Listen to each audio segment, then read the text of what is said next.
Guyana. Mr. President, I thank Deputy Special Coordinator Ramriz Alakbarov for presenting the report of the Secretary-General on the implementation of Security Council Resolution 2334. It is deeply alarming that Israel not only fails to comply with the provisions of the resolution, but also continues to take active steps that directly violate its provisions. Mr. President, Israel continues to carry out its colonial settler policy unconstrained by the prescriptions of international law. This approach is particularly unsettling because of the implications for the achievement of an independent Palestinian state and the prospects for the termination of the Israeli occupation. This policy is evidenced by Israel's continued and systematic approval of new settlements in the occupied West Bank, increasingly shrinking the space pertaining to the Palestinian territory. The approval of the E1 settlement plan and Israel's determination to go forward with construction in the area is an extremely significant development that should not be met with silence from the Council. Advancing this plan would further fragment Palestinian communities and seriously undermine the aspiration for a contiguous Palestinian state.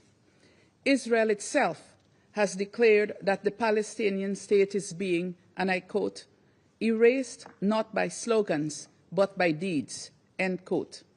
The response to this daring declaration by the occupying power and all other illegalities in the occupied Palestinian territory must be met with strong, decisive and strategic action. Guyana therefore calls on fellow Council members to uphold the collective obligation to ensure that Israel complies fully with Resolution 2334. Israel's colonial settler policy is further evidenced by the settler attacks on Palestinians in the occupied West Bank, including East Jerusalem. Settlers also vandalize public infrastructure, including water networks and healthcare facilities. These acts are carried out under the watchful eyes of the Israeli security forces, who do nothing to stop them, but are quick to react by assaulting Palestinians who resist the unjust and illegal actions of settlers. Mr. President, a year has elapsed since the General Assembly issued its demand to Israel to end its occupation of the Palestinian territory, pursuant to the advisory opinion of the International Court of Justice. Guyana calls on Israel to relinquish the path of obstinacy and defiance in response to the loud calls of the international community, including the United Nations, for compliance with international law.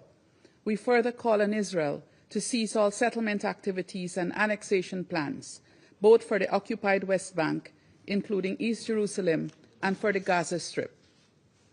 Mr. President, Guyana is deeply disturbed by Israel's intransigence in persisting with its genocide of Palestinians in Gaza. As my President said to the General Assembly last week, what we are witnessing is not warfare, but mass extermination, carried out systematically and amounting to a war crime. The paralysis of the Security Council cannot persist, as this will be to the further detriment of the Palestinian nation. We therefore call for a consensus approach that involves action by all member states pursuant to Resolution 2334 to ensure that they do not in any way contribute to the implementation and perpetuation of Israel's settler colonial policies and practices. This approach must also involve urgent action by all member states to halt the ongoing genocide against the Palestinian people. Mr. President, colleagues, it is baffling that the government of a people who have been the subject of discrimination and exclusion of the worst kind less than 100 years ago can now be the perpetrators of the same crime against another people, this time in full view of the world. Instead of changing the course of history, sadly, the occupying power has chosen to repeat it. But we, the international community, must ensure that the rule of international law prevails, not because enough of us hope that it will prevail, but because enough of us exercise the political will for it to prevail. As always, Guyana is prepared to support Council action to this end. I conclude by reiterating the following appeals. First, Guyana stresses the need for an immediate, unconditional, and permanent ceasefire in Gaza, for the cessation of Israeli settlement policies and practices in the occupied West Bank, including East Jerusalem, and for the cessation of violence against Palestinian civilians in the occupied West Bank.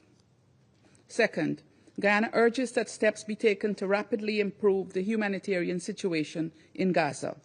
We call on the Israeli authorities to allow humanitarian access in all parts of the Strip, to lift restrictions on the types of supplies allowed in, and to allow the UN and humanitarian partners to fully resume their operations. The situation of famine in Gaza can and must be reversed. Third, we call for the immediate and unconditional release of all hostages who continue to be held in Gaza by Hamas and other armed groups. Likewise, we call for the release of Palestinian civilians, including children, who are detained in Israeli prisons without charge.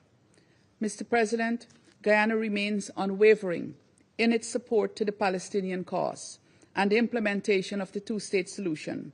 We remain ready to work with the Council and the wider UN towards this end and are particularly encouraged by the many demonstrations of solidarity with the Palestinian people during High Level Week. We believe that there is great international momentum and commitment to resolving the question of Palestine with urgency, and we, the members of the Security Council, must collectively take full advantage of this momentum. I thank you. Thank the representative of Guyana for the statement. Now I give the floor to the representative of France. Merci, Monsieur le Président. Monsieur le Président, je remercie